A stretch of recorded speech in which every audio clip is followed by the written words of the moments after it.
بلوچوں کا D N اے جنینیات کا تعارف اور اس تحریر کا مقصد جناب زین خان گورمانی بلوچ اپنی تحریر میں لکھتے ہیں، دراصل ڈی این اے انسان کے اندر موجود ایک کوڈ ہے جو ہماری اور ہمارے آباء و اجداد کی ہر چیز متعین کرتا اور بتاتا ہے، جس میں جین موجود ہوتے ہیں جو ہماری جلد کی رنگت، آنکھوں کی رنگت، خد اور ہمارے آباء میں موجود بیماریاں وغیرہ تک بتاتے ہیں۔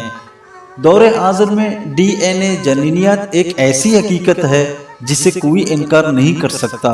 بلوچوں کی ایک بڑی تعداد کم علمی کی وجہ جنینیات اور کاربن ڈیٹنگ وغیرہ جیسی سائنسی تحقیقات سے انکاری اور من گھڑت تواریخ و روایت پر ڈٹی ہوئی ہے اور خود کو عرب نسل قرار دیتے ہیں۔ اس لیے ان کو جنینیات کی چند موٹی اور ضروری باتوں کے بارے میں آسان سے آسان الفاظ میں سمجھانا انتہائی ضروری ہے۔ مثال کے طور پر کسی جگہ حادثہ ہو جائے اور لاشوں کے ورثہ کا معلوم نہ ہونے پر ڈی این اے ٹیسٹ ہی ایک راستہ ہوتا ہے ورثہ معلوم کرنے کا۔ اس کے علاوہ اور بھی کافی معاملات ہوتے ہیں جن میں مجرم کو پکڑنے کے لیے ڈی این اے ٹیسٹ کیا جاتا ہے۔ وہاں تو سب لوگ ڈی این اے کو مان لیتے ہیں، مگر جب بلوچوں کے ڈی این اے کی بات آئے تو ہمارے بلوچ اور دیگر لوگ جنینیات سے انکار کرتے ہیں۔ بلوچ کا ڈی این اے دنیا کے مختلف خطوں کی خون کی تقسیم میں بلوچوں کا مغربی ایشیا خون ویسٹ ایشین بلڈ ہے، جو کہ 12 سال قدیم ایرانی نیولتھک کسانوں یعنی ایرانین نیولتھک فارمرز کا خون ڈی این اے ہے۔ ایرانی نیولتھک کسان کوئی زاگروس کے وہ قدیم آباد کار لوگ ہیں جنہوں نے یہاں کاشتکاری متعارف کی۔ ماہرین جنینیات کے مطابق اس خطے میں موجود اقوام میں صرف بلوچ وہ قوم ہے جو آج ہر اعتبار شکل و صورت، خون، ڈی این اے وغیرہ سے ایرانی نیولتھک کسانوں کے قریب تر ہے۔ بلوچوں میں یہ ڈی این اے 60% سے زیادہ پایا جاتا ہے، جبکہ دیگر اقوام میں بہت کم ہے۔ یہ لوگ اصل میں 12 سال قبل زاگروس کے پہاڑوں سے تھے، جہاں پر آج بھی کرد بلوچ آباد ہیں۔ بلوچ کا ہیپلو گروپ ایک اصطلاح ہے جو جنینیات میں استعمال ہونے والے لوگوں کے ایک گروہ کو بیان کرنے کے لیے استعمال ہوتی ہے، جو ہمارے مشترکہ آباء و اجداد کا بتاتا ہے۔ ہیپلو گروپ کسی شخص کی آبائی ابتدا اور قدیم ترین نقل مکانی کے بارے میں بھی معلومات فراہم کرتا ہے۔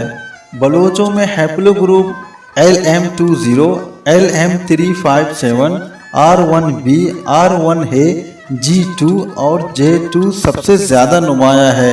ہیپلو گروپ R1A کا تعلق آریانی کانا بدوشوں کے پھیلاؤ سے ہے، جبکہ باقی چاروں ہیپلو گروپ کا تعلق قدیم ایرانی نیولتھک کسانوں کے پھیلاؤ سے ہے۔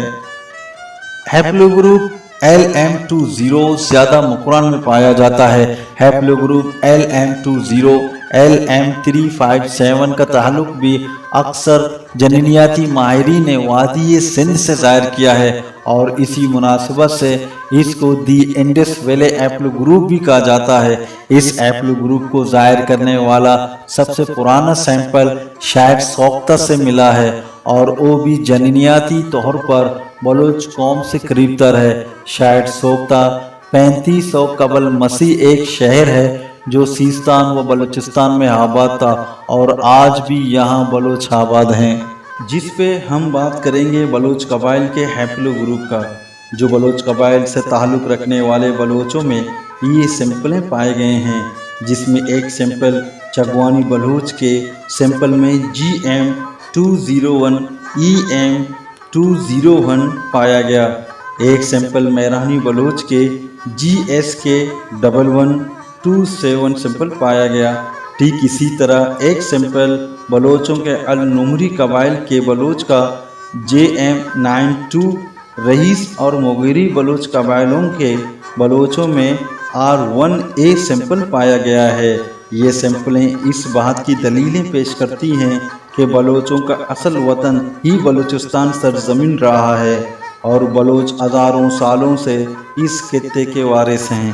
چونکہ یہ ہیپلو گروپس بہت بڑے خطے کی مختلف نسلوں کا بتاتے ہیں،